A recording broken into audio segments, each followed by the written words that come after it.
చాలా మంది దళితులు ఈ పెత్తందారి ప్రభుత్వంలో దళితులు ఎవరన్నా నోరెప్పితే వాళ్ళ గొంతు నొక్కేసిన దుర్మార్గులు ఈ పెత్తందారులు ఈరోజు ఇష్టానుసారంగా చేసే పరిస్థితికి వచ్చారు. 4.5 ఏళ్లలో దళితుల పైన 6,000 కేసులు పెట్టారు. ఇంకో పక్క 188 మంది దళితులు ఆత్మహత్యలు చేసుకుని చనిపోయే పరిస్థితికి వచ్చారు. ఎవరైనా మద్యం పైన ప్రశ్నిస్తే ఇక్కడే ఒక పెత్తందారి, పెద్దిరెడ్డి, నీ ఊరేది పెద్దిరెడ్డి అని అడుగుతున్నా, నీ పెత్తనం సత్యవేడి పైన నీ పెత్తనం ఏంటని అడుగుతున్నా, సమాధానం చెప్పే ధైర్యం ఉందా అని అడుగుతున్నా.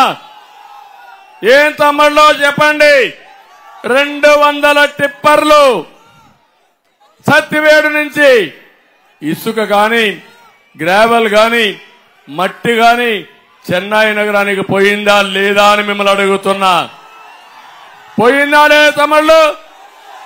నేను వెళ్ళాను, సురుటిపల్లి దగ్గరికి వెళ్ళాను, నేనే చూశాను. జ్ఞాపకం ఉందా మీకని అడుగుతున్నా.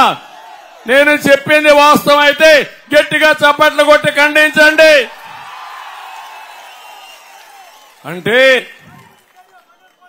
ఆకాశమే అద్దుగా దోపిడీ చేశారు మీరు.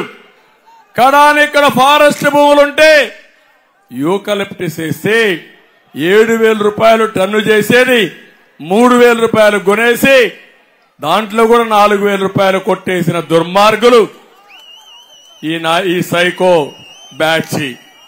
ఇంకో పక్క ఎర్ర చందనం వెంకటేశ్వర స్వామి సాక్షిగా స్మగ్లర్స్ కి డెన్ గా తయారు చేసి కడాన ఏదైతే రెడ్ శాండిల్ ఉన్నాయో ఎర్ర చందనం ఉందో ఆ స్మగ్లర్ ని చిత్తూరుకి ఎమ్మెల్యేగా పెట్టారంటే ఎంత అహంకారమో మీరు ఒక్కసారి ఆలోచించాల్సిన అవసరం ఉంది.